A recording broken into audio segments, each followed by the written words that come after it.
네, 시청자 여러분 안녕하세요. 권역 진짜 뉴스의 진행을 맡은 저는 아나운서 김세은입니다. 오늘도 사회 곳곳에서 일어나는 다양한 이슈들을 심층 분석으로 풀어드리도록 하겠습니다. 오늘도 저와 함께 프로그램 진행해줄 권역 기자 나와 있습니다. 안녕하세요. 네, 안녕하세요. 권역입니다.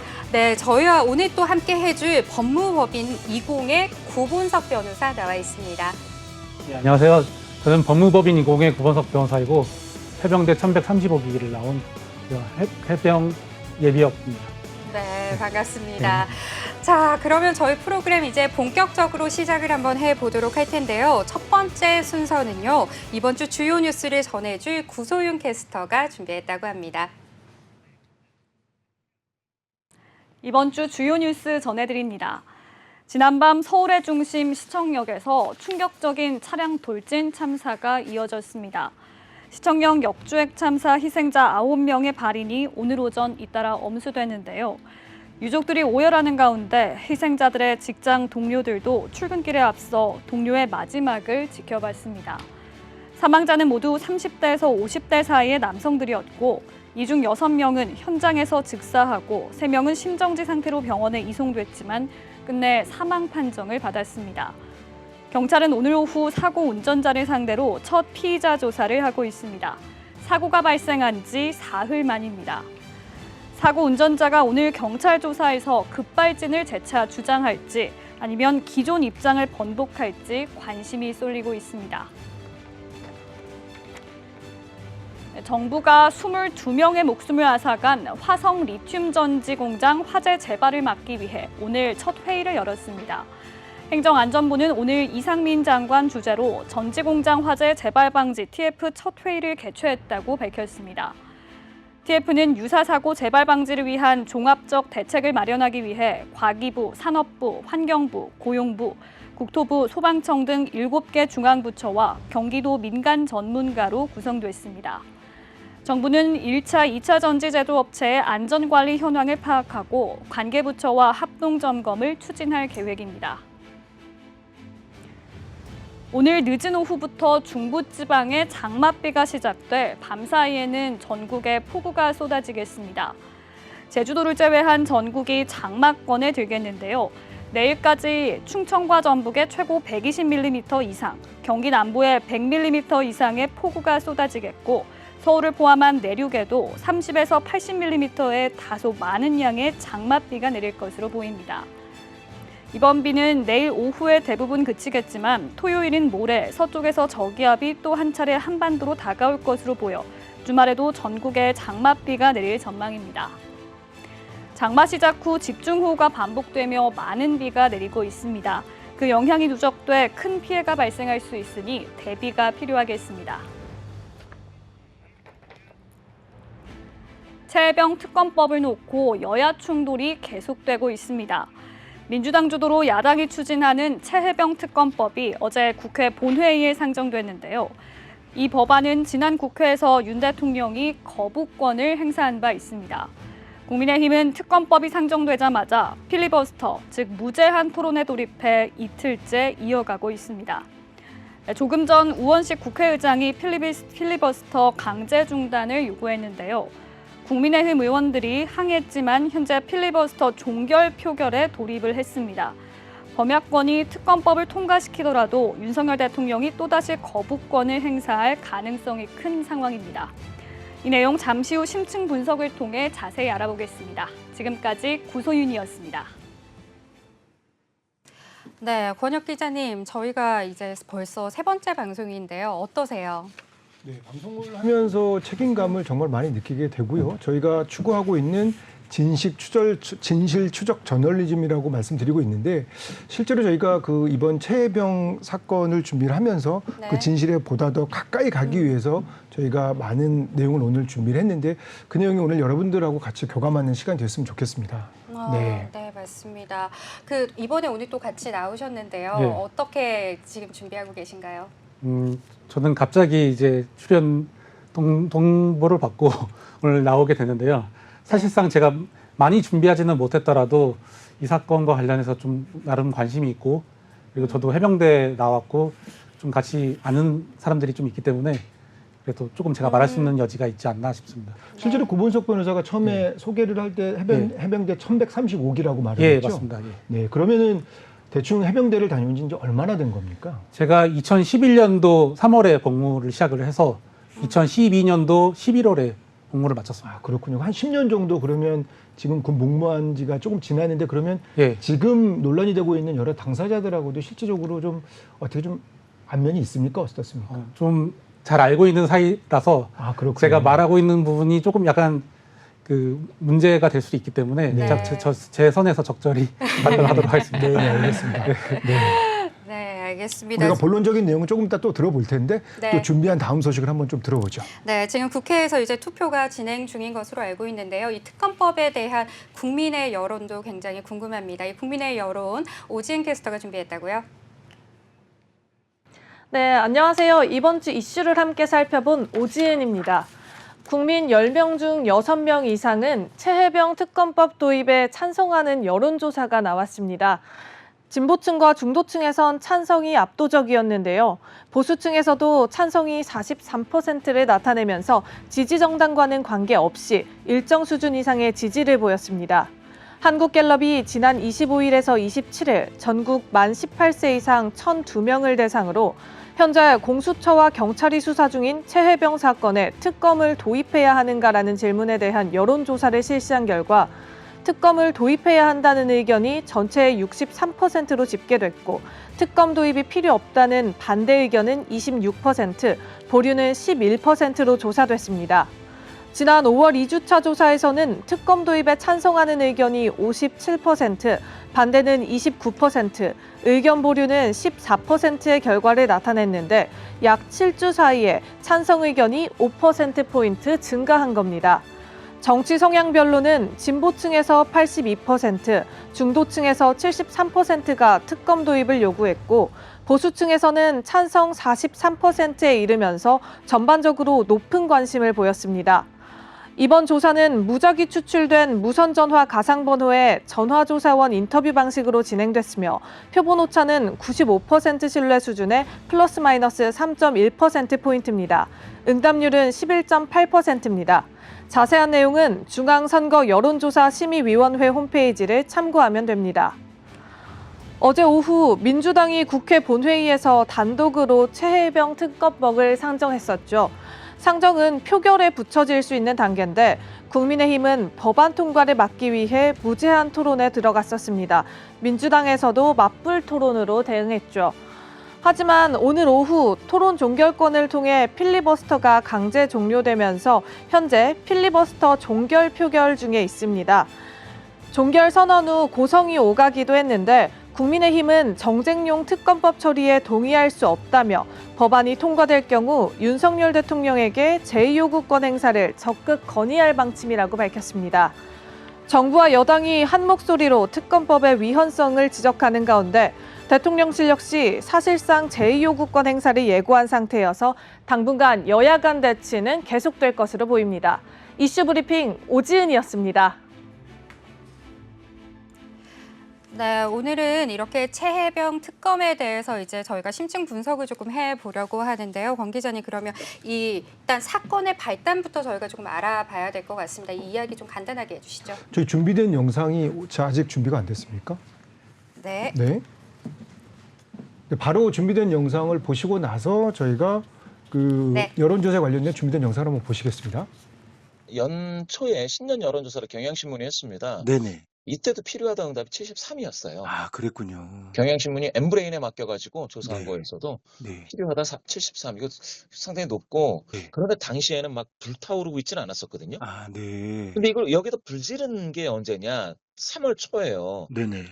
총선 직전에 이종섭 그 사건으로 불을 질렀어요, 오히려. 아, 호주로 출국했던 경우. 그렇죠. 네. 그러니까 이거는 여권으로 따지면 엄청난 자충수고 대통령실에서 거기서 발화가 된 거죠. 발화 지점은. 네. 사실 이거를 잘 해결해서 나가면 이렇게까지 국민적인 어떤 분노가 막 끌어오지는 않을 텐데 지금은 계속해가지고 요 단일 이슈가 대통령 부정평가 이유로 등장한단 말입니다. 네. 그러면은 이거는 사실 대통령실에서 거기서 발화를 했다라고 해도 전혀 이상하지 않다라는 게 빅데이터 분석에서 나옵니다. 군대에 관련된 국민적인 감성을 건드리는 것은 굉장히 대한민국에 있어서는 문제가 많은데 감성을 건드린 거는 앞으로 그 여야에 있어서의 그 정쟁에서도 조금 더 이 부분은 어떻게든 정리해야 될 것 같은데 제가 알기로는 국민의힘 내에서도 여러 의견들이 나오고 있다고 알고 있습니다. 사실 국민의힘도 앞으로 이와 같은 국민 민심과 여론의 흐름을 좀 받아안는 의미에서는 전향적인 어떤 자세가 필요할 거고요. 그런 의미에서 한동훈 그 전 비대위원장 제시했던 어떻게 해서든지 좀 해결을 하자라고 하는 것들은 상당히 받아들일 필요가 있지 않겠느냐, 야당에서도요. 그 여당 내에서의 그런 흐름에도 관심을 가지고 대화 정도는 할 필요가 있겠다. 즉 다시 말씀드려서 여당은 출구 전략이 필요합니다. 이걸 무조건적으로 반대해서는 되지가 않습니다. 네. 야당은 그 여당 내에서 여러 흐름에 같이 한번 대화는 좀 할 수 있게끔 이렇게 창구를 좀 열어놓고 이와 같은 국민적인 어떤 이 열망을 어떻게 정치권이 잘 해결할 수 있을지 연착륙시켜서 철저하게 좀 해결을 하고 수사를 할 수 있게끔 하는 방안을 서로 빨리 손을 맞잡고 고안을 해주면 좋겠다 이런 생각입니다. 네, 저희가 이 여론조사 결과에 관련해서 저희가 영상을 보고 왔는데 이게 의미하는 바가 있을까요? 네, 메타보이스의 김봉신 부대표를 통해서 저희가 여론조사의 추이에 대해서 실제로 그 여론조사를 계속해서 지금까지 해온 김봉신 대표를 통해서 말을 들어보면 네. 전 국민적인 관심사로 해서 특검과 최혜병 특검과 관련돼서는 계속해서 여론이 좀 높아지고 있다는 거고요. 그리고 네. 총선 직전에 있었던 그 이종섭 전 국방부 장관의 호주 대사 출국으로 인해서 네. 굉장히 좀 그 문제 자체가 굉장히 그 바깥으로 많이 노출이 됐다고. 그리고 그 네. 문제 그때부터 발화가 돼서 이 최혜병 특검 문제가 국민들의 많은 관심을 받고 있기 때문에 네. 진보, 보수 그리고 중도를 아우르는 여러 계층 그리고 각 지역별로도 보수가 중심이 되고 또 국민의힘의 기반이 되고 있는 대구 경북 지역에서도 굉장히 특검에 대한 여론은 높다. 50% 이상을 차지하고 있다라는 게 찬성이요. 네, 찬성이 그렇게 네. 나오고 있다라는 게 그 메타보이스의 김봉신 부대표의 말이었습니다. 네. 그렇군요.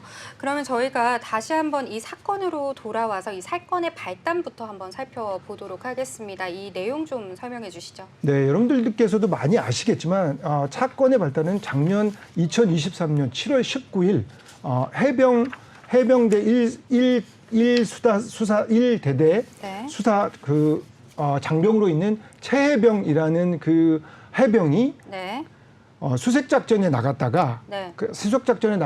사망한 사건입니다. 근데 7월 19일 날 해병대 소속 채모상병 경북 예천에 있는 실종자 투입 사건의 그 내성천에 있는 곳에 그 투입됐다가 안전장비를 갖추지 못한 채 활동을 하다가 그 안에 수색 작업을 하다가 네. 급류에 휩쓸려서 약 저녁 오후 늦은 시간에 오전에 휩쓸렸고 저녁 네. 늦은 시간에 사망한 채로 발견이 된 사건입니다. 아, 그래요. 네, 그래서 21일 그 박정훈 대령이라는 그 해병대 수사단을 통해서 해병대 수사를 통해서 수사단이 꾸려졌고 그리고 네. 약 열흘간에 걸쳐서 그 혐의자들이 이제 발견을 했고 그중에 최종 8명이 혐의자로 해서 그 8명에 대한 수사가 진행이 돼야 된다라고 경북 경찰청에 이첩하는 과정에 있어서의 문제가 불거진 것이고요. 그 이첩하는 과정에 있어서 현 정부의 그 인사들이 많이 관여돼 있다라고 하는 문제가 지금 불거져서 최혜병 특검법이 계속해서 진행이 못 되고 있습니다. 그렇다면 지금 이야기 듣다 보니까 이 상태에서 이제 사건이 진척되지 않고 있는 이유가 있을 것 같은데요. 변호사님 좀 설명 좀 해주시겠습니까? 제가 생각했을 때는 그 살아있는 권력에 대한 성역 없는 수사가 가능한지에 대한 기본적인 시스템 문제인 것 같습니다. 그 살아있는 권력이라고 예. 지금 말씀을 해주셨는데 예. 그 당시에 8명, 임성근 사단장을 포함한 8명이 그 안에 들어가 있는데 살아있는 권력에 대한 수사에 대한 어떤 네. 의지, 이건 어떤 거를 얘기하는 걸까요? 그 아무래도 이 사건의 정점에는 그 대통령 내외가 있다고 추정되고 있기 때문에 네. 예, 그런 부분에 있어서 수사기관에서는 그분들의 의중을 눈치 보지 않을 수 없다라는 의견들이 있는 걸로 스스로 알고 있습니다. 그러면 구 변호사에게 참 묻기가 어려울 수 있겠지만 네. 어느 부분에 있어서 그 대통령 내외가 정점에 어느 정도 관여돼 있습니까? 이제 소위 말해서 사단장 구하기라는 일종의 그런 그 말이 나올 정도로 이제 사단장 한 명을 구하기 위해서 대통령 내외가 이렇게까지 개입하는 것 자체가 국민적 상식으로는 받아들여지지 않는다라는 것이 지금 여론의 주된 추세인 것 같습니다. 네, 사실 구 변호사의 말을 종합해 보면은요, 실제로 그 박정훈 해병대 수사단장 같은 경우에는 네. 8명이라는 최종적으로 그 혐의가 있는 8명을 경북경찰청이라고 다른 경찰로 해서 수사를 맡겨서 인계를 할 수 이첩을 하겠다라고 네. 얘기를 했지만 그중에 2명 현장 지휘 감독을 지휘를 했던 대대장 2명을 제외하고 나머지 6명을 빼버린 겁니다. 수사 지휘 선상에서 뺀 네네. 것에 대해서 그 네. 지금 말씀하셨던 것처럼 윤석열 대통령 부부가 그 정점에 있을 수 있다라고 추측이 가능하다. 그런 내용을 이제 말씀해 주신 것 같습니다. 예. 그렇다면 이게 뭐 외압이라던가 네. 혹은 특정 인물이 이제 비호했다 뭐 이런 식으로 이제 해석을 해봐도 될까요? 일단은 그 특정 인물을 비호했다라고 지금 사람들이 그렇게 보고 있는 부분이 왜냐하면은 그 기본적인 수사 시스템이 있습니다. 네. 그럼 그 시스템에 따라서 적절히 경찰, 검찰 혹은 지금 이제 고위공직자 문제이기 때문에 보훈수처에서 그냥 사법 시스템에 따라서 우리나라에서 보장되고 있는 법치주의 시스템에 맡기면 되는 문제입니다. 그런데 그 최근에 바뀌었던 그 군 관련 수사 법률이 개정되었음에도 불구하고 그 법에 따라서 갑자기 이첩이 반송된다든지 혹은 전화가 있었다든지 이런 문제들이 풀리지 않는 의혹으로 남는 것으로 보입니다. 구 변호사가 얘기한 저 부분도 제가 조금 알고 있는 부분을 말씀드리면 네네. 2022년 7월부터 군내에 있었던 그 사망 사고 또는 군대 입대 이전에 있었던 성범죄 사고 등 여러 가지 사고 등에 대해서는 군 스스로가 그 문제를 해결하지 않고 민간의 다른 기관, 경찰 또는 검찰로 그 사건의 내용을 이첩해서 네. 수사를 하게 되어 있는 겁니다. 네. 다만 이제 초동 수사는 군 검찰에서 그렇게 수사를 한 다음에 넘겨줘야 되는 과정에 있어서 지금 말씀하신 것처럼 개입이 있었다라는 거죠. 아, 네. 그렇군요. 저는 듣다 보니까 좀 궁금한 게 그렇다면 이런 어떠한 사건이 발생을 했다라고 하면 보통 어느 선 정도까지 어디까지 처벌을 받나요? 어느 윗선까지 받게 되나요? 저에게 질문. 네네. 편하게 말씀해 네. 주세요. 편하게 네. 말씀해 주시면 됩니다. 네. 일단은 지금 가장 문제되고 있는 그 죄명은 그 업무상 과실치사입니다. 그러니까 이 구성 요건을 따져보면은 일단 기본적으로 자신의 업무 도중 그 업무에서 발생하는 과실에 따라서 그 예측이 가능했음에도 불구하고 사람을 사망하게 이르게 한 것을 형법에서는 업무상 과실치사죄로 의유를 하고 있습니다. 그렇다면은 이 구명조끼를 입혀야 함에도 불구하고 입히지 않은 과실이 문제가 될 텐데 이 업무가 과연 어디까지 있느냐라고 보았을 때 지금 대대장까지의 문제인지 혹은 사단장까지의 문제인지가 지금 쟁점이 되고 있는 것으로 알고 있습니다. 네, 그 부분에서도 마찬가지로 저도 이제 조금 첨언을 하자면은요. 네. 당시에 해병대 일원들이 장병을 동원을 해가지고 거기를 수색을 하게 됐었는데 사실은 그 전 단계에서 거기를 현장 재난 지원으로 지원을 나갔습니다.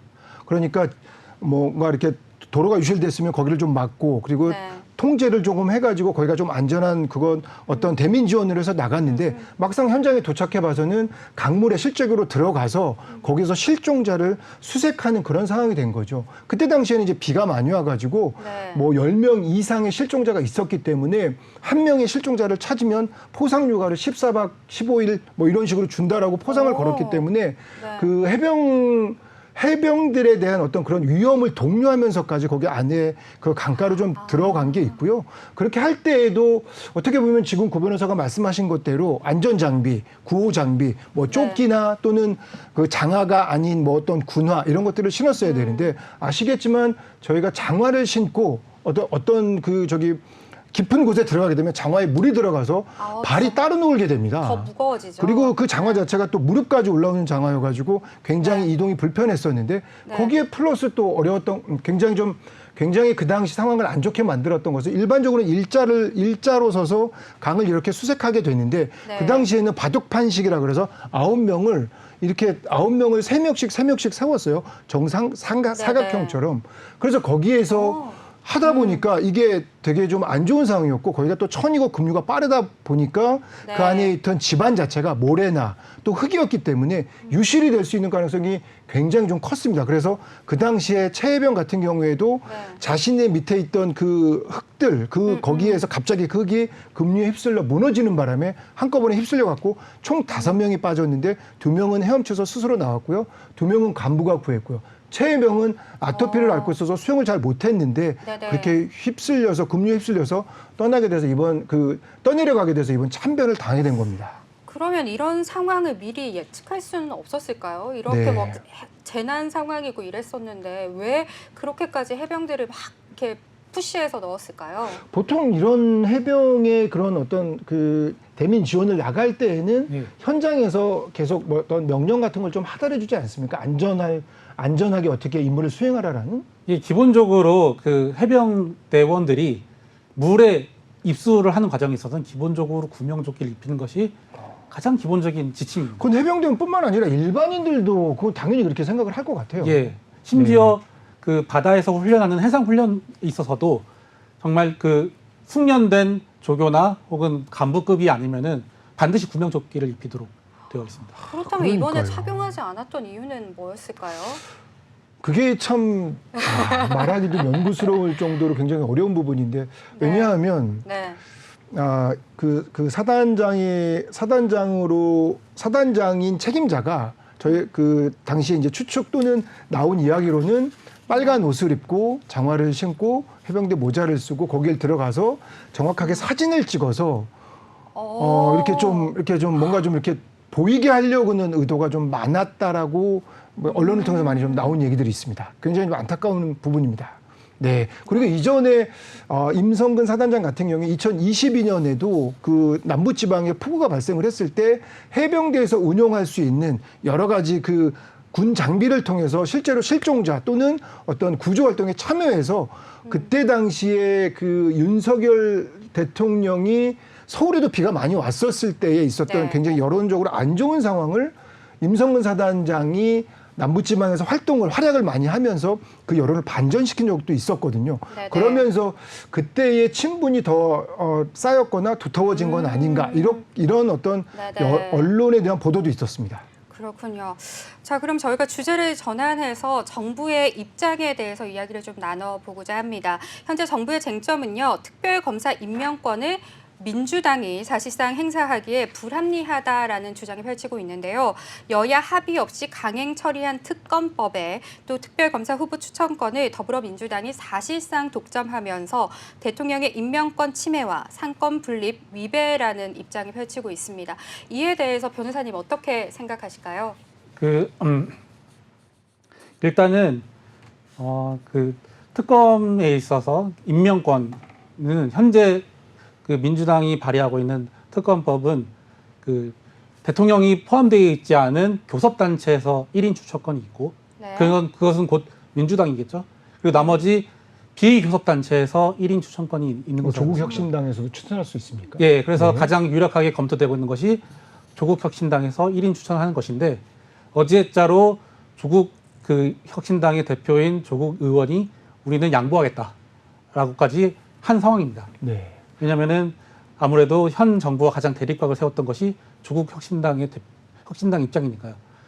그렇고 그 최근에 이제 그 국민의힘 당 대표로 출마하고 있는 한동훈 그 전 비대위장은 최혜병 특검법을 찬성하는 입장으로 선회를 하면서 그러나 그 특검 추천권은 대법원장 등 제3자에게 임명권을 주는 것으로 한다면 난 찬성하겠다라는 입장이 있습니다. 근데 그 대법원장을 임명한 사람이 사실 윤석열 대통령이기 때문에 네.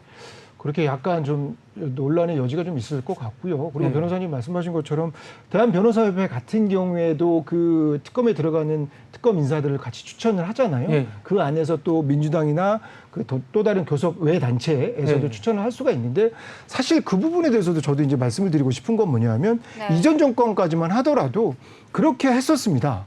그러니까 네. 이전에 문재인 정권 같은 경우에도 드루킹 특검이라고 경남의 김경수 지사라는 그 분이 네. 그때 당시에 특검을 받을 때 드루킹 특검이라고 허위범 특검을 그때 당시에 받았었는데 그때 같은 경우는 문재인 대통령은 그냥 거부를 하지 않고 받아들여서 네. 그때 당시에 뭐 그때 자유 뭐 무슨 당이었 뭐 하도 당 이름이 많이 네네. 바뀌어서 그때 당시에 국민의힘의 전신이었던 당에서 그 특검으로 특검 변호사를 추천을 했고 특검 임명을 했기 때문에 그렇게 수사가 돼서 김경수 지사 같은 경우에는 2년을 복역하고 나온 적도 있습니다. 네. 그래요. 듣다 보니까 그렇다면 예전에도 이제 수사기관에서 수사를 해보지도 않고 이렇게 특검을 도입한 사례가 혹시 있었을까요? 어떤가요, 변호사님? 질문 다시 한번. 네, 네. 수사기관에서 이제 수사를 해보지도 않고 지금 특검을 네. 지금 저희가 도입을 했는데요. 네. 이런 사례가 예전에도 있었나요? 어떤가요? 예전에는 사실은 전례가 없는 것으로 저는 알고 있습니다. 예, 그래서 이런 수사를 해보지도 않고 특검을 도입한다는 것 자체에 대한 뭐 비판은 일견 타당하다고 판단됩니다. 왜냐하면 어쨌든 특검이라는 것 자체는 상당히 예외적인 입법권 행사이기 때문에 예외가 원칙을 대체할 수는 없습니다. 그래서 원칙은 헌법이 보장하는 기본적인 수사 체계, 경찰, 검찰 혹은 공수처 수사대로 가는 것입니다. 그런데 이런 경찰, 검찰, 공수처 수사를 건너뛰고 바로 특검으로 가는 것은 입법 폭주라는 것이 지금 여권의 입장인 것으로 알고 있습니다. 네. 그러나 다만 이제 현 기본 수사 체계가 과연 제대로 작동하고 있는지에 대한 의문이 현 상황에서 작용하는 것으로 알고 있습니다. 예를 들어서 같은 맥락에서도 현재 김건희 여사 특검법도 이런 취지로 지금 논의되고 있는 것인데, 왜냐하면 이 상황의 기본 구도 자체는 대통령이 검찰 출신으로서 수사기관을 장악하고 있다는 것이 이 사건의 주된 특수성입니다. 따라서 이 사건의 그러한 특수성을 감안하여서 보다 공정한 진실 규명, 실체 발견을 하자는 것이 현재 특검법을 추진하고 있는 야당의 입장인 것으로 알고 있습니다. 네. 고분석 변호사께서 지금 말씀하신 그 부분에 대해서도 저도 또 첨언을 또 한번 해볼게요. 네네. 사실 지금까지의 최혜병의 그 수사가 진행이 안 된 것은 아닙니다. 공수처에 최혜병의 어머님하고 그다음에 다른 분들이 이제 고발을 했기 때문에 거기서 관련자들을 수사를 하고 있는데 너무 오래 걸리고 있고요. 그리고 공수처가 수사하는 데에는 너무나 인원이 적기 때문에 한계가 있고 또 공수처는 수사만 할 수 있지 나중에 기소를 못 합니다. 기소라고 하는 그래요? 것은 실제로 네네. 재판을 받게 거기 넘기는 거거든요. 네네. 혐의가 있다라고 가정을 네네. 할 때 혐의가 없으면 물론 빼겠죠. 네. 근데 혐의가 있다고 가정을 할 때 그냥 그 내용을 검찰로 넘깁니다. 검찰이 그러면 기소할지 말지를 또 한 번 정하게 됩니다. 그럼 고문석 변호사께서 지금 말씀하신 것처럼 뭐 그렇게 대통령께서 그렇게 안 하시겠지만 윤석열 네. 대통령 같은 경우 과거 자신이 검찰총장 출신이고 또 검찰을 거의 뭐 마음대로 주무른다고 얘기를 하는 것들이 야당의 주장인데 거기에 또 아울러서 지금과 같은 이런 수사를 맡기고 있다라는 거는 굉장히 조금 그 어려움이 있다라고 판단을 해서 특검을 추진하는 거고요. 네. 특검으로 만약에 진행을 하게 되면 처음에 60일, 2개월간에 걸쳐서 특검을 진행할 수 있고요. 또 네. 거기에 대통령의 재가를 얻어서 30일을 연장할 수 있습니다. 그래서 특검을 하게 되면 90일 동안 네. 특검을 끝낼 수 있습니다.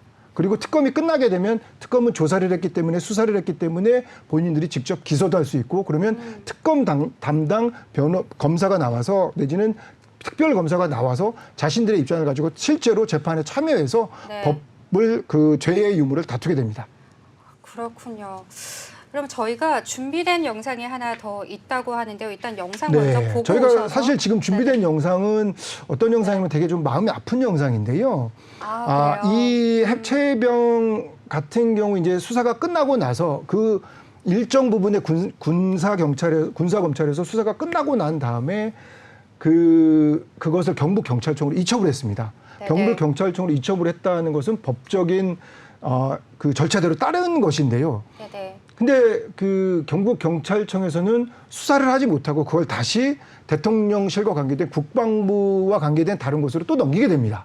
그래서 그 과정에 있어서 네. 해병대 수사단의 수사관과 그리고 경북 경찰청의 그 수사팀장이 통한 내용인데 작년에 통화한 내용인데 요 내용을 들어보시면 어느 정도의 외압이 있었을 수도 있겠다라는 생각이 추측이 될 내용인데 저희가 일부러 이 부분을 삭제를 좀 덜 했습니다. 조금 길더라도 시청자 여러분들께서 주의 깊게 좀 들어주시면 고맙겠습니다. 네, 그러면 저희 일단 준비된 영상 보고 와서 이야기 다시 한번 나눠보도록 하겠습니다.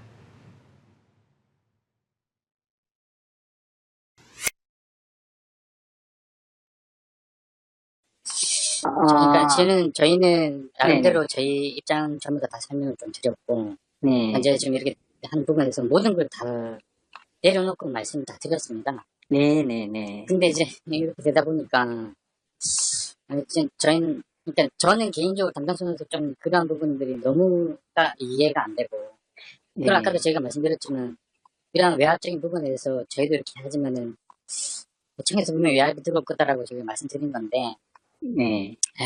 저희는 전 개인적으로 조금 너무 안타까워서, 네. 뭐 사유가 있지 않을까, 좀 그 이유를 좀 들어보고 싶어서 좀 연락을 좀 드렸습니다. 예, 무슨 뜻인지 알겠습니다, 수사관님. 예, 저희들, 지금 저희들도 제가 한번 말씀드리는 게 아니라, 네. 예, 저희들도 이제 지휘부에 이제 검토 중이라서, 예, 제가 일단은, 안 그래도 우리 대장님도 헌병 대장님한테 전화를 받으셨더라고요. 네네. 예, 지금 그런 사정이 있는데, 제가 그 부분은 제가 차후에 연락을 제가 드리겠습니다, 수사관님. 너무 어렵습니다, 팀장님. 예. 아니, 저희는 정상적으로 다 했는데, 네. 결국은, 결국은 저희가 죽일 놈이 돼서, 저는, 너무, 이렇게, 이 모든 상황이 너무 실망스럽고, 그냥, 네, 팀장님 좀, 분명히, 공식적으로 공문도 다 갔는데, 입장이 다 있지 않습니까? 아무래도, 네. 알겠습니다. 예, 수사관님, 제가 연락 드리겠습니다, 수사관님. 알겠습니다. 들어가십시오. 예, 수사관님. 예.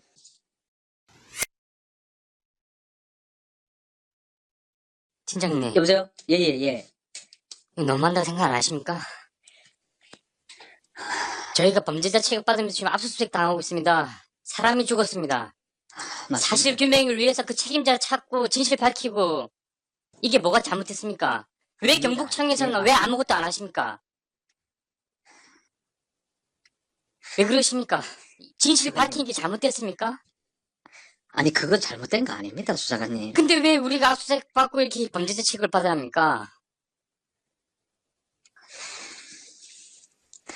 아시지 않습니까? 그렇게, 예, 맞습니다. 그게 어떻게 그렇게 이루어지고 있는지는 사실 저희들도 잘 모르겠는데. 무슨 근거로? 수사관님, 맞습니다. 그거 밝혀져야 될 모든 거는 밝혀져야죠, 당연히.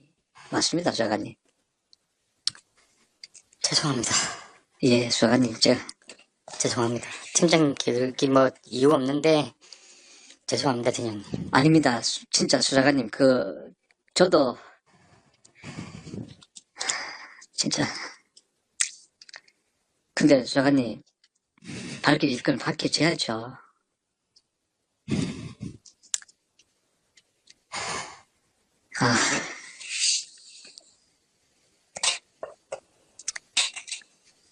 죄송합니다, 팀장님. 괜히 제가 흥분한 것 같습니다. 진짜,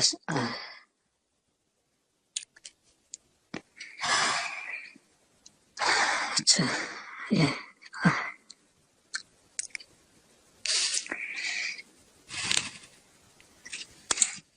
저희 수사단장님이, 예. 예, 형사입건 됐습니다. 휴대폰도 압수당하고, 압책 다 들어오고, 여기도 지금 동시 다 들어와 있는데, 무슨 근거로 그 사건 기록이 그렇게 가야 되고, 왜 경북청에서는 이첩받았다고 정당하게 말을 못 하시고, 뭐가 그렇게 무서운지를 잘 모르겠습니다. 이거 나중에 밝혀지면 어떻게 하시려고 그러는 겁니까? 우리는 겁이 안 나서 이렇게 했습니까? 겁났으면 이렇게 말도 안 했습니다. 주지도 않았습니다. 모든 걸 다 내려놓고 모든 걸 솔직하게 다 털어놨지 않습니까? 팀장님의 힘이 발휘 못 되는 것도 알고 있습니다. 팀장님도 실무자이기 때문에 알고 있습니다. 알고 있는데 아무도 진실을 이렇게 왜곡을 할 줄 몰랐습니다. 이렇게 세상이 무서울 줄 몰랐습니다. 다음에 꼭 사건이 꼭 거기로 가면 철저하게 수사를 좀 해주십시오, 팀장님. 알겠습니다. 저희 무고한 해병 대원이 한 명 죽었습니다. 알고 있습니다. 네, 그 부모님 앞에서 저희가 맹세를 했습니다. 맹세코 사실관계를 정확하게 밝혀서 그 예방의 목적에 저희도 예방 못했다면 저희도 처벌받겠다고 했습니다. 감사합니다. 전화 주셔서 팀장님. 알겠습니다. 감사합니다, 팀장님. 저 해병대 906기입니다. 대선배인 거 알고 있습니다. 알겠습니다. 죄송합니다, 팀장님. 아닙니다. 네, 들어가십시오. 알겠습니다. 네, 표층. 네, 저희가 영상을 보고 왔는데 다시 한번 영상에 대해서 좀 설명 좀 부탁드립니다. 네, 이 영상 같은 경우에는 같이 이제 보셔서 아시겠지만 해병대 수사단 그 사건의 경위를 실제로 수사했던 해병대 수사단과 그리고 경북 경찰청의 수사팀장이 통한 내용인데요. 그 혐의가 있었다는 8명을 밝혀낸 해병대 수사단은 압수수색이 들어오고 또 박정훈 대령은 항명 수괴죄로 해갖고 또 그 군 검찰에 입건이 되고요. 그리고 경찰청 같은 경우에는 자료를 갖고 있다가 다시 국방부에 다시 다 돌려주는 상황이 펼쳐진 건데 사실 저 때까지만 하더라도 어느 정도의 윗선이 개입됐는지를 몰랐어요. 그래요. 그리고 저 때 만약에 이제 개입이 됐다고 하더라도 네. 그냥 그 내에 어떤 높은 사람 많이 올라가면 누구 사단장 뭐 중장 뭐 이런 식으로 좀 높은 사람 정도가 개입됐을 거라고 생각을 했지. 네. 지금처럼 용산 대통령실에서 전화가 오고 또 거기에서 외압이라고 작용할 수 있는 여러 가지 얘기들이 나오는 경우는 그 이후에 이제 밝혀지게 된 거거든요. 네. 그렇군요. 이 영상 보신 어떤 느낌이셨어요, 변호사님? 그러니까 대화를 보시면은 그 두 분 다 해병대 출신인 맞습니다. 것으로 봤습니다. 이제 저도 같은 해병대를 나온 사람으로서 그 느껴지는 그 공감대가 있습니다. 어떤 부분인가요? 그러니까 해병대는 정말 자부심으로 살고 자부심으로 죽는 그런 군대입니다. 그래서 우리는 다른 군대와는 다르다. 우리는 정말 어디 가서라도 부끄럽지 않게 살아가는 것이 해병대의 기본 정신이다라고 그렇게 배워왔는데 근데 지금 자신의 어떤 안위나 혹은 윗선의 어떤 개입으로 이런 해병대 정신이 무너지고 있는 모습을 보면서 너무 안타깝습니다. 왜 눈물을 흘렸는지 잘 알 것 같아요. 네, 사실은 이제 저 당시에 제가 저런 어떤 군검찰의 수사 결과 그리고 저런 식으로 이제 사건을 해결해가는 과정을 보고 해병대도 되게 문제가 많구나 이렇게까지도 사실 생각을 했었거든요. 근데 그런 지휘 체계상에 있어서의 또 다른 누군가의 개입으로 해병대 자체도 대한민국에서 어떻게 보면 그 군대의 어떤 그 위계 질서가 사회에 나와서도 계속해서 유지가 되면서 사회에서도 굉장히 큰 일원을 담당하고 있던 해병대였었는데 사실 이번 사건 이후에 해병대를 지원하는 인원들이 급감하고 있고요. 그리고 해병대 그래요? 자체도 굉장히 국민들로부터 신뢰를 잃어가고 있는 건 사실입니다. 네. 정말 너무 가슴 아픈 그 지금 사태고 진짜 왜 이런 일이 벌어졌는지 저는 아직도 납득이 안 되고 진짜 하루빨리 실체가 밝혀져서 누가 잘못했고 누가 잘못하지 않았는지가 밝혀져서 다시 해병대 명예가 회복되는 그날까지 저는 진심으로 바랍니다. 이 최혜병 관련된 이 이야기, 이 사건, 사고가 왜 지금까지 해결이 안 되고 있다고 생각하시는지 한번 말씀해 주시고 그 사건을 본질적으로 어떻게 국민들이 더 관심을 갖고 지켜보면 좋을까요? 저는 이 사건이 이제 계속 진척되지 않은 이유는 이제 아무래도 어디까지 과연 이게 개입이 됐냐 그 부분에 대한 그 쟁점이 명확하지 않은 것 때문인 것 같습니다. 사실은 명확한데 명확하다고 말을 못하는 거 아닙니까?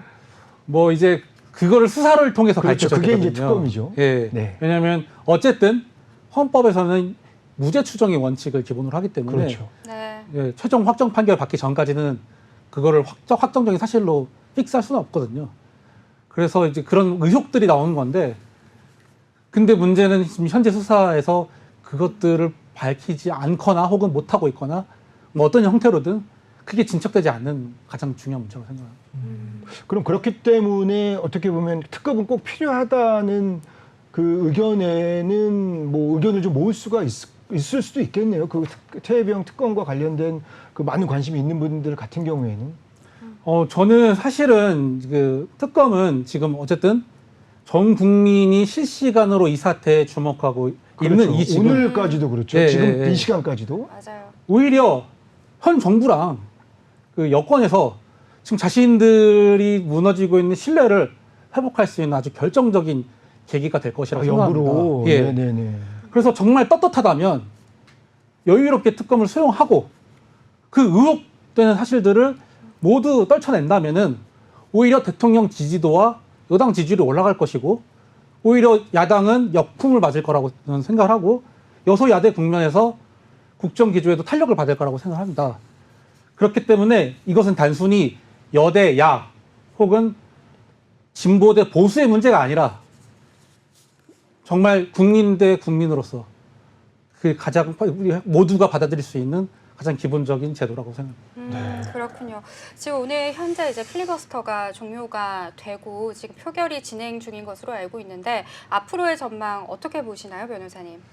사실상 지금 형태로는 이미 2차례 대통령이 거부권을 행사했기 때문에 아무래도 이번에도 별다른 사정이 없는 한 대통령이 반드시 제 거부권을 행사할 것이라고 강하게 추측되고 있습니다. 보통 그럴 때는 물론 대통령의 의중이 그렇다고 하더라도 여권에서도 네. 현재 시국이 이렇고 네. 그리고 말씀하신 것대로 정면 돌파하기 위해서는 어떤 계기가 필요한데 네. 대통령이 그런 것들을 좀 건의해보고 그럴 수 있지 않을까요?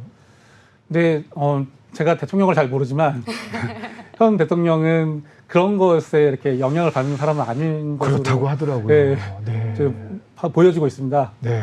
근데 이제 다만 어쨌든 다음 그 당대표에서 가장 지금 유력하게 거론되고 있는 한동훈 전 비대위원장이 해병대 특검법 이거를 찬성하자는 입장으로 좀 선회했기 때문에 혹시 이번에는 제의가 되지 않을 것인가 조금 기대를 하고 있습니다. 네, 최소한 물론 한동훈 전 비대위원장이 특검법에 대해서 전향적으로 검토해보겠다라고 말은 했지만 아까 말씀드린 것대로 대법원장 또는 다른 추천 인사도 넣자라고 한 그 부분은 아닌 것 같습니다. 가족들이 원하고 또 해병대가 원하고 또 그 피해 당사자들 그 어느 정도의 그 분들이 원하는 수준의 그러한 결과가 나와야지 그냥 이거 가지고 정치적으로 이용하려고 하는 것들은 굉장히 좀 좋지 않을 것 같습니다. 네. 그리고 또 마지막으로 네. 한마디 좀 더 드리고 싶은 게 네. 그 임성근 사단장 같은 경우에는 경북 경찰청에서 조금이라도 조사를 받고 있는 자신의 부하들을 위해서 탄원서를 제출을 했는데 거기에 군대에서는 뭐 목숨도 이렇게 그냥 내놓을 수 있는 존재다. 부하들은 이렇게 얘기를 해버린 거예요. 군대에서는 그럴 목숨을 그렇게 내놓을 수 있는 존재다라고 이렇게 얘기를 해버린 거예요. 그게 어떤 의미인가요? 그러니까 군대에서 그렇게 목숨 잃을 수도 있는 거지 뭘 그거 갖고 그러냐라는 식의 표현이었죠. 그래서 그렇게 해서 더 문제가 많은데 실제로 그런 것들은 굉장히 좀 문제가 되는 거 아닙니까? 부하를 정말 사랑해 내가 이 상급자를 믿고 뭐 어떤 뭐가 참여하는 거죠. 그 해병대의 기본 정신은 자신의 부하를 위해서 자신의 하급자를 위해서 상급자가 먼저 목숨을 내놓는다는 것이 가장 기본적인 정확한 거죠. 어딩은 군인이랑 군말 없이 죽어주는 존재라는 표현을 했습니다. 죽어도 된다라는 느낌으로 뜻인가요? 다가왔습니다. 네. 저는 좀 생소하게 다가오기는 하는데. 저도 사실 그 소식을 듣고서 정말 충격적이었습니다. 제가 알고 있는 사단장님은 그런 사람이 아닌 것으로 알고 있는데 과연 같은 동일 인물이 맞나 싶을 정도로 저는 좀 상당히 충격을 받았습니다. 네. 그래요. 자, 오늘 지금 필리버스터가 계속해서 진행이 되고 있는데 표결 네. 결과가 아직도 안 나온 것으로 나오고 있습니다. 네. 앞으로 어떻게 하면 좋을까요? 뭐 제가 이제 마무리로 말씀을 드리면 어떤 상황이든 대통령은 국민의 국민과 그다음에 여론의 민심을 어느 정도는 감안해서 정치적인 판단을 해야 될 것 같은데요. 이번만큼은 뭐 필리버스터가 됐든 필리버스터 나서 제대로 했으면 또 모르겠지만 거기 나와서 또 졸기도 하고 또 뭐 다른 것도 하고 뭐 이런 사람들도 많았는데 이번 같은 경우 법안이 제대로 통과가 되고 또 가족들과 또 해병대와 또 기타 다른 유관 단체들이 원하는 그런 방향으로 특검이 진행돼서 하루빨리 이 의혹이 불식시킬 만큼 해소됐으면 좋겠습니다. 변호사님도 마지막으로 특검법에 관련돼서 한번 의견을 좀 표명해 주시죠. 저는 아까도 이제 말씀드렸다시피 이것이 단순히 여대야 혹은 보수대 진보의 프레임 문제가 아니라는 점을 반드시 알아주셨으면 좋겠고 오로지 진실과 거짓의 문제일 뿐입니다. 예. 네, 자 그러면 저희가 여기서 이제 특검법에 대한 이야기는 마무리를 하고요. 오늘 이제 다뤄볼 두 번째 이슈입니다. 시간 관계상 저희가 간략하게 한번 이야기를 나눠보려고 하는데요. 혐오 수위가 높아진 젠더 갈등에 대한 이야기를 나눠보도록 하겠습니다. 네, 혐오 수위 높아진 젠더 갈등입니다. 정말 저희 자막에서 보는 것처럼 혐오 자체가 굉장히 일상화됐어요. 사실은 맞아요. 이 혐오를 처음에 조장한 사람들이 정치인이라고 저는 생각을 하거든요. 그래요? 정치인들이 일땡모의 어떤 베스트의 그런 용어들을 사용을 하고 또 거기에 있는 한국인 중에 또 남자들을 또 이용을 하는 그러한 어떤 정치적인 언사를 구사를 하고요. 네. 그러다 보니까 굉장히 자극적으로 많이 됐었는데 또 어느 순간부터는 거기에 대립되게 또 여성 어떤 페미라고 주장하는 분들에 대한 얘기가 맞아요. 또 많이 나오기 시작했습니다. 그래서 이번에 네. 시청역 그 사고에 대한 사망 사고 그때가 있었는데 그때 저희가 지금 이번에 돌아가신 분이 한 9분 정도가 되는데 네. 그 분들이 볼링핀처럼 쓰러졌다 그래서 볼링핀이라고 표현하는 여성 커뮤니티에서 그런 내용이 있었고요. 네. 그리고 또 저희가 지금 그 자료화면으로 잠깐 나갔지만 어떤 특정 자동차 회사에서 새로운 자동차의 프로젝트 홍보를 하면서 네. 굉장히 남성들 중에 일부가 보면 안 좋은 행동이 될 수 있는 그런 손짓을 해가지고 화면에 굉장히 좀 나오는 문제가 그런 많이 되고 건가요? 있었습니다. 네. 최근 들어와서 이런 남녀 간의 젠더 갈등 어떤 게 가장 큰 문제였을까요? 그러니까 아까 이제 기자님께서 말씀해 주셨다시피 이제 정치인에 의해서 촉발된 그러니까 성별 갈라치기 그 문제가 네. 그 원인이 된 것으로 판단하고 있고요. 네.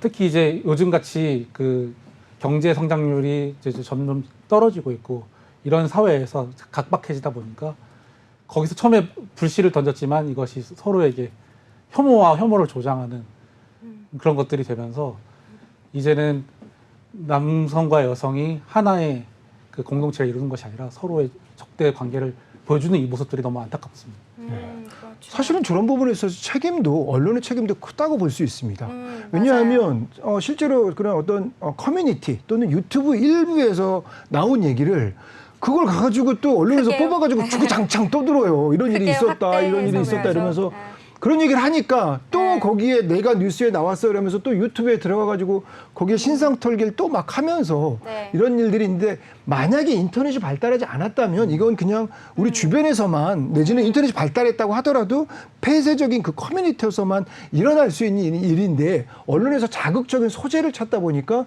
선정적인 주제를 가지고 계속해서 뭐라고 표현하면 좋을까요? 가성비 좋다라고 그러죠.